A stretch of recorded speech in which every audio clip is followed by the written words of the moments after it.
Welcome back. ವಿಧಾನಸೌಧಕ್ಕೆ ಈಗ ಸಿದ್ದರಾಮಯ್ಯ ಆಗಮಿಸಿದ್ದಾರೆ. ಕೆಲವೇ ಕ್ಷಣಗಳಲ್ಲಿ ಕ್ಯಾಬಿನೆಟ್ ಸಭೆ ಕೂಡ ಈಗ ಆರಂಭ ಆಗುತ್ತೆ. ಸಂಪುಟ ಸಭೆ ಆರಂಭ ಆಗಿದೆ. ಸಿಎಂ ಆಗಮಿಸಿದ್ದಾರೆ. ಸಿಎಂ ಹಿಂದೆ ಸಂಪುಟ ಸಚಿವರು ಕೂಡ ಆಗಮಿಸಿದ್ದಾರೆ. ವಿಧಾನಸೌಧಕ್ಕೆ ಸಿದ್ದರಾಮಯ್ಯ ಆಗಮಿಸಿದ್ದಾರೆ. ಕೆಲವೇ ಕ್ಷಣಗಳಲ್ಲಿ ಸಂಪುಟ ಸಭೆ ಇನ್ನೇನ್ ಆರಂಭ ಆಗುತ್ತೆ. ಸಿಎಂ ಹಿಂದೆಯೇ ಸಂಪುಟ ಸಚಿವರು ಕೂಡ ಆಗಮಿಸಿದ್ದಾರೆ. ಸದ್ಯಕ್ಕೆ ಎಲ್ಲರ ಚಿತ್ತ ಇರೋದು ಈ ಸಂಪುಟ ಸಭೆಯತ್ತ. ಈ ಕ್ಯಾಬಿನೆಟ್ನಲ್ಲಿ ರೈತರಿಗೆ ಸಿಹಿ ಸುದ್ದಿ ಸಿಗುತ್ತಾ? ರೈತರ ಪರವಾಗಿರುವಂತಹ ಸರ್ಕಾರ ರೈತರ ಬೇಡಿಕೆಗಳಿಗೆ ಸ್ಪಂದಿಸುತ್ತಾ ಅನ್ನುವಂತಹ ಪ್ರಶ್ನೆ. ರೈತರು ಪ್ರಮುಖವಾಗಿ 8 ಬೇಡಿಕೆಗಳನ್ನ ಇಟ್ಟಿದ್ದಾರೆ. ಆ 8 ಬೇಡಿಕೆಗಳನ್ನ ಈಡೇರಿಸ್ತಾರಾ ಅಥವಾ ಭರವಸೆಯನ್ನ ಕೊಡ್ತಾರಾ? ಏನಾಗುತ್ತೆ? ಈ ಪ್ರತಿಭಟನೆಯನ್ನ ನಿಲ್ಲಿಸುವಂತಹ ನಿಟ್ಟಿನಲ್ಲಿ ಸರ್ಕಾರ ಏನಾದ್ರೂ ಕ್ರಮವನ್ನ ಅಥವಾ ಸರ್ಕಾರ ಏನಾದ್ರೂ ಕಾಳಜಿಯನ್ನ ತೋರುತ್ತಾ ಅನ್ನುವಂತಹ ಪ್ರಶ್ನೆ ಈಗ ಎಲ್ಲರಿಗೂ ಕೂಡ ಇದೆ. ರೈತರಿಗೂ ಕೂಡ ಅದೇ ಪ್ರಶ್ನೆ ಇರೋದು. ಪ್ರತಿಭಟನೆಯ ಕಾವು ಹೆಚ್ಚಾಗ್ತಾ ಇದೆ. ಈಗಾಗಲೇ ಎಂಬಿ ಪಾಟೀಲ್ ಆಗಿರ್ಬೋದು, ಎಚ್.ಕೆ. ಪಾಟೀಲ್ ಆಗಿರ್ಬೋದು, ಅವರು ರೈತರನ್ನ ಭೇಟಿ ಮಾಡಿದ್ರು, ಅಹವಾಲುಗಳನ್ನ ಸ್ವೀಕರಿಸಿದ್ದಾರೆ. ಅಹೋರಾತ್ರಿ ಧರಣಿಯನ್ನ ನಡೆಸ್ತಾ ಇದ್ರು ರೈತರು. ಇದೆಲ್ಲದಕ್ಕೂ ಫುಲ್ ಸ್ಟಾಪ್ ಬೀಳಬೇಕು ಅಂತಂದ್ರೆ ಇವತ್ತಿನ ಕ್ಯಾಬಿನೆಟ್ ಸಭೆಯಲ್ಲಿ ಬಹುಮುಖ್ಯವಾಗಿ ಇದ್ರ ಬಗ್ಗೆ ಚರ್ಚೆ ಆಗಿ ಆ ನಂತರದಲ್ಲಿ ರೈತರ ಪರವಾದಂತಹ ಒಂದು ನಿಲುವನ್ನ ಸರ್ಕಾರ ತೆಗೆದುಕೊಳ್ಳಬೇಕಾಗಿದೆ. ಆದ್ರೆ ಆ ರೀತಿ ಆಗುತ್ತಾ ಅನ್ನುವಂತ ಪ್ರಶ್ನೆ. ಸದ್ಯಕ್ಕೆ ಸಿಎಂ ಆಗಮಿಸಿದ್ದಾರೆ ಅನ್ನುವಂತ ಮಾಹಿತಿ ಲಭ್ಯ ಆಗ್ತಾ ಇದೆ. ಬೆಂಬಲ ಬೆಲೆಯನ್ನ ಕೊಡ್ಲಾಗ್ತಾ ಇತ್ತು. ಈಗಲೂ ಕೂಡ ರೈತರ ಬೇಡಿಕೆಗಳನ್ನ ಸಂಪುಟದಲ್ಲಿ ಸಿಎಂ ಅವರ ಗಮನಕ್ಕೆ ತಂದು ಚರ್ಚೆ ಮಾಡ್ತೀವಿ ಅಂತ ಸಚಿವರು ಹೇಳಿದ್ದಾರೆ. ಏನಾಗುತ್ತೆ ಹಾಗಾದ್ರೆ? ರೈತರ ಹೋರಾಟಕ್ಕೆ ಈಗ ಸ್ವಾಮೀಜಿಗಳು ಕೂಡ ಸಾಥ್ ಕೊಟ್ಟಿದ್ದಾರೆ. ಗುರ್ಲಾಪುರದಲ್ಲಿ ನಡೀತಾ ಇರುವಂತಹ ಹೋರಾಟ, ಅಲ್ಲಿ ಸ್ವಾಮೀಜಿಗಳು ಕೂಡ ಸಾಥ್ ಕೊಟ್ಟಿದ್ದಾರೆ. ಯಾವುದೇ ಕಾರಣಕ್ಕೂ ಹೋರಾಟವನ್ನ ನಿಲ್ಲಿಸೋದಿಲ್ಲ ಅನ್ನುವಂತಹ ನಿಟ್ಟಿನಲ್ಲಿ ಹೋರಾಟಗಾರರು, ರೈತರು ಈಗಾಗಲೇ ಹೇಳಿರೋದು. 3,500 ರೂಪಾಯಿ ಬೆಂಬಲ ಬೆಲೆ ಘೋಷಣೆ ಮಾಡೋವರೆಗೂ ಕೂಡ ನಮ್ಮ ಹೋರಾಟ ನಿಲ್ಲಲ್ಲ. 1 ಟನ್ ಕಬ್ಬಿಗೆ 3,500 ರೂಪಾಯಿ ಘೋಷಣೆ ಆಗಲೇಬೇಕು. ಅಲ್ಲಿವರೆಗೂ ಕೂಡ ನಮ್ಮ ಹೋರಾಟ ನಿಲ್ಲಲ್ಲ ಅನ್ನುವಂತಹ ನಿಟ್ಟಿನಲ್ಲಿ ಈಗ ರೈತರು ಹೇಳ್ತಾ ಇರೋದು. ಅದೇ ನಿಟ್ಟಿನಲ್ಲಿ ಈಗ ಸ್ವಾಮೀಜಿಗಳು ಕೂಡ ಅದೇ ಹೋರಾಟಕ್ಕೆ ಸಾಥ್ ಕೊಟ್ಟಿದ್ದಾರೆ. ಮತ್ತೊಂದು ಕಡೆಯಲ್ಲಿ ಕ್ಯಾಬಿನೆಟ್ ಸಭೆ ಇನ್ನೇನು ಕೆಲವೇ ಕ್ಷಣಗಳಲ್ಲಿ ಆರಂಭ ಆಗುತ್ತೆ. ಆ ಕ್ಯಾಬಿನೆಟ್ ಸಭೆಯಲ್ಲಿ ಏನಾದರೂ ಪಾಸಿಟಿವ್ ರೆಸ್ಪಾನ್ಸ್ ರೈತರ ಪರವಾಗಿ ಬರುತ್ತಾ ಅನ್ನುವಂತ ಒಂದಷ್ಟು ಕುತೂಹಲ ಅಂತೂ ಇದೆ. ರೈತರಿಗೆ ಅದರ ಬಗ್ಗೆ ಸಾಕಷ್ಟು ಆಕ್ಷೇಪಗಳಿದೆ. ಸರ್ಕಾರ ನಮ್ಮ ಬಗ್ಗೆ ಚಿಂತನೆ ಮಾಡ್ತಾ ಇಲ್ಲ, ಯಾವುದೇ ರೀತಿಯ ಕಾಳಜಿಯನ್ನ ತೋರಿಸ್ತಾ ಇಲ್ಲ. ಸಕ್ಕರೆ ಸಚಿವರಂತೂ ಬಂದೇ ಇಲ್ಲ. ಇಷ್ಟೊಂದು ಸಚಿವರಿದ್ದಾರೆ ಆ ಭಾಗದಿಂದ, ಅವ್ರು ಯಾರೂ ಧ್ವನಿ ಎತ್ತುತ್ತಾ ಇಲ್ಲ ರೈತರ ಪರವಾಗಿ. ಸರ್ಕಾರದ ಗಮನ ಸೆಳೀತಾ ಇಲ್ಲ. ಇದೆಲ್ಲದರ ನಡುವೆ ಇವತ್ತಿನ ಕ್ಯಾಬಿನೆಟ್ ಸಭೆ. ಈ ಕ್ಯಾಬಿನೆಟ್ ಸಭೆಯಲ್ಲಿ ರೈತರ ಪರವಾಗಿ ಏನಾದರೂ ಚರ್ಚೆಗಳು ಆಗಿ ಸರ್ಕಾರ ಪ್ರಮುಖವಾಗಿ ರೈತರಿಟ್ಟಿರುವಂತಹ 8 ಬೇಡಿಕೆಗಳನ್ನ ಈಡೇರಿಸುತ್ತಾ ಅಥವಾ ಭರವಸೆಗಳನ್ನಾದ್ರೂ ನೀಡ್ತಾರಾ ಅನ್ನುವಂತ ಪ್ರಶ್ನೆ. ಆದ್ರೆ ಯಾವುದೇ ಭರವಸೆಗಳು ಬೇಡ, ನಮಗೆ ಬೆಂಬಲ ಬೆಲೆ ನಿಗದಿ ಆಗೋವರೆಗೂ ನಮ್ಮ ಹೋರಾಟವನ್ನ ನಿಲ್ಲಿಸೋದಿಲ್ಲ ಅನ್ನುವಂಥದ್ದನ್ನ ಈಗಾಗಲೇ ರೈತರು ಕೂಡ ಹೇಳಿರೋದು. ಹಾಗಾಗಿ ಏನಾಗುತ್ತೆ ಅನ್ನುವಂತ ಪ್ರಶ್ನೆ ಈಗ ಸದ್ಯಕ್ಕಿದೆ. ಸರ್ಕಾರ ಯಾವ ರೀತಿಯಾಗಿ ಸೂಚನೆಯನ್ನ ಕೊಡುತ್ತೆ, ಯಾವ ರೀತಿಯಾಗಿ ಭರವಸೆಗಳನ್ನ ಕೊಡುತ್ತೆ, ಕ್ಯಾಬಿನೆಟ್ ಸಭೆಯಲ್ಲಿ ಏನೆಲ್ಲ ತೀರ್ಮಾನಗಳು ಆಗುತ್ತೆ ಅನ್ನೋದನ್ನ. Welcome back. ವಿಧಾನಸೌಧಕ್ಕೆ ಈಗ ಸಿದ್ದರಾಮಯ್ಯ ಆಗಮಿಸಿದ್ದಾರೆ. ಕೆಲವೇ ಕ್ಷಣಗಳಲ್ಲಿ ಕ್ಯಾಬಿನೆಟ್ ಸಭೆ ಕೂಡ ಈಗ ಆರಂಭ ಆಗುತ್ತೆ. ಸಂಪುಟ ಸಭೆ ಆರಂಭ ಆಗಿದೆ. ಸಿಎಂ ಆಗಮಿಸಿದ್ದಾರೆ. ಸಿಎಂ ಹಿಂದೆ ಸಂಪುಟ ಸಚಿವರು ಕೂಡ ಆಗಮಿಸಿದ್ದಾರೆ. ವಿಧಾನಸೌಧಕ್ಕೆ ಸಿದ್ದರಾಮಯ್ಯ ಆಗಮಿಸಿದ್ದಾರೆ. ಕೆಲವೇ ಕ್ಷಣಗಳಲ್ಲಿ ಸಂಪುಟ ಸಭೆ ಇನ್ನೇನ್ ಆರಂಭ ಆಗುತ್ತೆ. ಸಿಎಂ ಹಿಂದೆಯೇ ಸಂಪುಟ ಸಚಿವರು ಕೂಡ ಆಗಮಿಸಿದ್ದಾರೆ. ಸದ್ಯಕ್ಕೆ ಎಲ್ಲರ ಚಿತ್ತ ಇರೋದು ಈ ಸಂಪುಟ ಸಭೆಯತ್ತ. ಈ ಕ್ಯಾಬಿನೆಟ್ನಲ್ಲಿ ರೈತರಿಗೆ ಸಿಹಿ ಸುದ್ದಿ ಸಿಗುತ್ತಾ? ರೈತರ ಪರವಾಗಿರುವಂತಹ ಸರ್ಕಾರ ರೈತರ ಬೇಡಿಕೆಗಳಿಗೆ ಸ್ಪಂದಿಸುತ್ತಾ ಅನ್ನುವಂತಹ ಪ್ರಶ್ನೆ. ರೈತರು ಪ್ರಮುಖವಾಗಿ 8 ಬೇಡಿಕೆಗಳನ್ನ ಇಟ್ಟಿದ್ದಾರೆ. ಆ 8 ಬೇಡಿಕೆಗಳನ್ನ ಈಡೇರಿಸ್ತಾರಾ ಅಥವಾ ಭರವಸೆಯನ್ನ ಕೊಡ್ತಾರಾ? ಏನಾಗುತ್ತೆ? ಈ ಪ್ರತಿಭಟನೆಯನ್ನ ನಿಲ್ಲಿಸುವಂತಹ ನಿಟ್ಟಿನಲ್ಲಿ ಸರ್ಕಾರ ಏನಾದ್ರೂ ಕ್ರಮವನ್ನ ಅಥವಾ ಸರ್ಕಾರ ಏನಾದ್ರೂ ಕಾಳಜಿಯನ್ನ ತೋರುತ್ತಾ ಅನ್ನುವಂತಹ ಪ್ರಶ್ನೆ ಈಗ ಎಲ್ಲರಿಗೂ ಕೂಡ ಇದೆ. ರೈತರಿಗೂ ಕೂಡ ಅದೇ ಪ್ರಶ್ನೆ ಇರೋದು. ಪ್ರತಿಭಟನೆಯ ಕಾವು ಹೆಚ್ಚಾಗ್ತಾ ಇದೆ.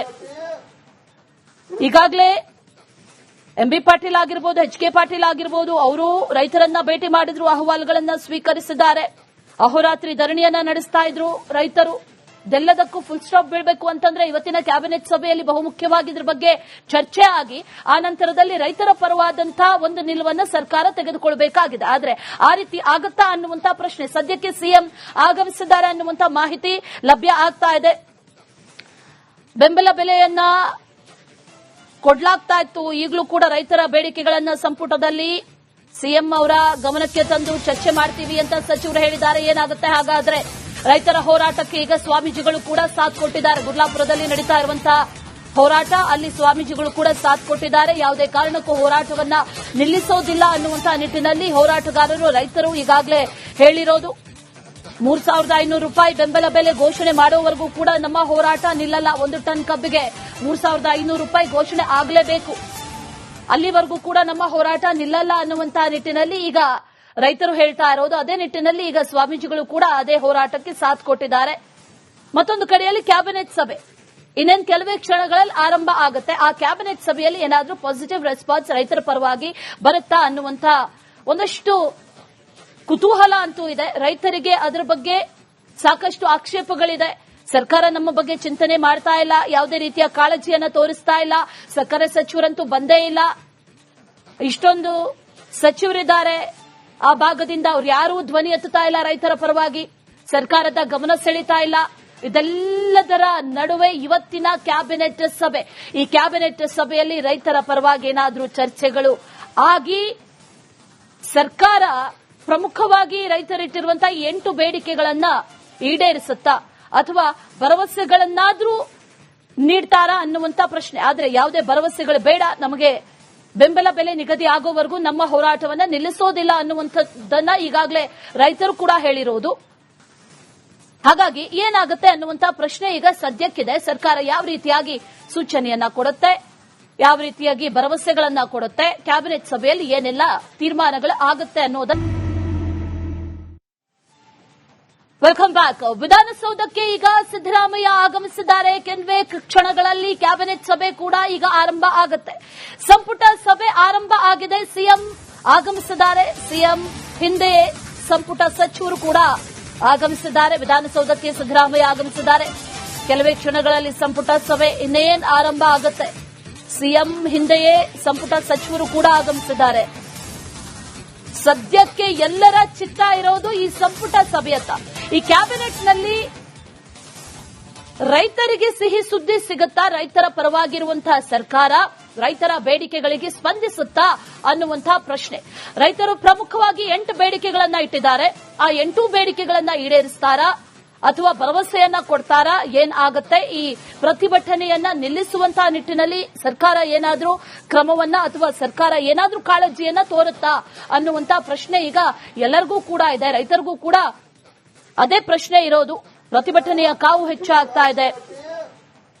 ಈಗಾಗಲೇ ಎಂಬಿ ಪಾಟೀಲ್ ಆಗಿರಬಹುದು, ಎಚ್ಕೆ ಪಾಟೀಲ್ ಆಗಿರಬಹುದು, ಅವರು ರೈತರನ್ನ ಭೇಟಿ ಮಾಡಿದ್ರು, ಅಹವಾಲುಗಳನ್ನ ಸ್ವೀಕರಿಸಿದ್ದಾರೆ. ಅಹೋರಾತ್ರಿ ಧರಣಿಯನ್ನ ನಡೆಸ್ತಾ ಇದ್ರು ರೈತರು. ಇದೆಲ್ಲದಕ್ಕೂ ಫುಲ್ ಸ್ಟಾಪ್ ಬೀಳಬೇಕು ಅಂತಂದ್ರೆ ಇವತ್ತಿನ ಕ್ಯಾಬಿನೆಟ್ ಸಭೆಯಲ್ಲಿ ಬಹುಮುಖ್ಯವಾಗಿ ಇದ್ರ ಬಗ್ಗೆ ಚರ್ಚೆ ಆಗಿ ಆ ನಂತರದಲ್ಲಿ ರೈತರ ಪರವಾದಂತಹ ಒಂದು ನಿಲುವನ್ನ ಸರ್ಕಾರ ತೆಗೆದುಕೊಳ್ಳಬೇಕಾಗಿದೆ. ಆದ್ರೆ ಆ ರೀತಿ ಆಗುತ್ತಾ ಅನ್ನುವಂತ ಪ್ರಶ್ನೆ. ಸದ್ಯಕ್ಕೆ ಸಿಎಂ ಆಗಮಿಸಿದ್ದಾರೆ ಅನ್ನುವಂತ ಮಾಹಿತಿ ಲಭ್ಯ ಆಗ್ತಾ ಇದೆ. ಬೆಂಬಲ ಬೆಲೆಯನ್ನ ಕೊಡ್ಲಾಗ್ತಾ ಇತ್ತು. ಈಗಲೂ ಕೂಡ ರೈತರ ಬೇಡಿಕೆಗಳನ್ನ ಸಂಪುಟದಲ್ಲಿ ಸಿಎಂ ಅವರ ಗಮನಕ್ಕೆ ತಂದು ಚರ್ಚೆ ಮಾಡ್ತೀವಿ ಅಂತ ಸಚಿವರು ಹೇಳಿದ್ದಾರೆ. ಏನಾಗುತ್ತೆ ಹಾಗಾದ್ರೆ?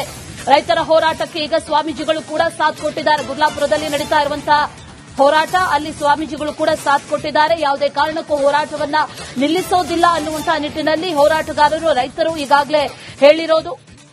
3,500 ರೂಪಾಯಿ ಬೆಂಬಲ ಬೆಲೆ ಘೋಷಣೆ ಮಾಡುವವರೆಗೂ ಕೂಡ ನಮ್ಮ ಹೋರಾಟ ನಿಲ್ಲಲ್ಲ. 1 ಟನ್ ಕಬ್ಬಿಗೆ 3,500 ರೂಪಾಯಿ ಘೋಷಣೆ ಆಗಲೇಬೇಕು, ಅಲ್ಲಿವರೆಗೂ ಕೂಡ ನಮ್ಮ ಹೋರಾಟ ನಿಲ್ಲಲ್ಲ ಅನ್ನುವಂತಹ ನಿಟ್ಟಿನಲ್ಲಿ ಈಗ ರೈತರು ಹೇಳ್ತಾ ಇರೋದು. ಅದೇ ನಿಟ್ಟಿನಲ್ಲಿ ಈಗ ಸ್ವಾಮೀಜಿಗಳು ಕೂಡ ಅದೇ ಹೋರಾಟಕ್ಕೆ ಸಾಥ್ ಕೊಟ್ಟಿದ್ದಾರೆ. ಮತ್ತೊಂದು ಕಡೆಯಲ್ಲಿ ಕ್ಯಾಬಿನೆಟ್ ಸಭೆ ಇನ್ನೇನು ಕೆಲವೇ ಕ್ಷಣಗಳಲ್ಲಿ ಆರಂಭ ಆಗುತ್ತೆ. ಆ ಕ್ಯಾಬಿನೆಟ್ ಸಭೆಯಲ್ಲಿ ಏನಾದರೂ ಪಾಸಿಟಿವ್ ರೆಸ್ಪಾನ್ಸ್ ರೈತರ ಪರವಾಗಿ ಬರುತ್ತಾ ಅನ್ನುವಂತ ಒಂದಷ್ಟು ಕುತೂಹಲ ಅಂತೂ ಇದೆ. ರೈತರಿಗೆ ಅದರ ಬಗ್ಗೆ ಸಾಕಷ್ಟು ಆಕ್ಷೇಪಗಳಿದೆ. ಸರ್ಕಾರ ನಮ್ಮ ಬಗ್ಗೆ ಚಿಂತನೆ ಮಾಡ್ತಾ ಇಲ್ಲ, ಯಾವುದೇ ರೀತಿಯ ಕಾಳಜಿಯನ್ನ ತೋರಿಸ್ತಾ ಇಲ್ಲ, ಸಕ್ಕರೆ ಸಚಿವರಂತೂ ಬಂದೇ ಇಲ್ಲ, ಇಷ್ಟೊಂದು ಸಚಿವರಿದ್ದಾರೆ ಆ ಭಾಗದಿಂದ, ಅವ್ರು ಯಾರೂ ಧ್ವನಿ ಎತ್ತುತ್ತಾ ಇಲ್ಲ ರೈತರ ಪರವಾಗಿ, ಸರ್ಕಾರದ ಗಮನ ಸೆಳೀತಾ ಇಲ್ಲ. ಇದೆಲ್ಲದರ ನಡುವೆ ಇವತ್ತಿನ ಕ್ಯಾಬಿನೆಟ್ ಸಭೆ, ಈ ಕ್ಯಾಬಿನೆಟ್ ಸಭೆಯಲ್ಲಿ ರೈತರ ಪರವಾಗಿ ಏನಾದರೂ ಚರ್ಚೆಗಳು ಆಗಿ ಸರ್ಕಾರ ಪ್ರಮುಖವಾಗಿ ರೈತರಿಟ್ಟಿರುವಂತಹ 8 ಬೇಡಿಕೆಗಳನ್ನ ಈಡೇರಿಸುತ್ತಾ ಅಥವಾ ಭರವಸೆಗಳನ್ನಾದ್ರೂ ನೀಡ್ತಾರಾ ಅನ್ನುವಂತ ಪ್ರಶ್ನೆ. ಆದ್ರೆ ಯಾವುದೇ ಭರವಸೆಗಳು ಬೇಡ, ನಮಗೆ ಬೆಂಬಲ ಬೆಲೆ ನಿಗದಿ ಆಗೋವರೆಗೂ ನಮ್ಮ ಹೋರಾಟವನ್ನ ನಿಲ್ಲಿಸೋದಿಲ್ಲ ಅನ್ನುವಂಥದ್ದನ್ನ ಈಗಾಗಲೇ ರೈತರು ಕೂಡ ಹೇಳಿರೋದು. ಹಾಗಾಗಿ ಏನಾಗುತ್ತೆ ಅನ್ನುವಂತ ಪ್ರಶ್ನೆ ಈಗ ಸದ್ಯಕ್ಕಿದೆ. ಸರ್ಕಾರ ಯಾವ ರೀತಿಯಾಗಿ ಸೂಚನೆಯನ್ನ ಕೊಡುತ್ತೆ, ಯಾವ ರೀತಿಯಾಗಿ ಭರವಸೆಗಳನ್ನ ಕೊಡುತ್ತೆ, ಕ್ಯಾಬಿನೆಟ್ ಸಭೆಯಲ್ಲಿ ಏನೆಲ್ಲ ತೀರ್ಮಾನಗಳು ಆಗುತ್ತೆ ಅನ್ನೋದಕ್ಕೆ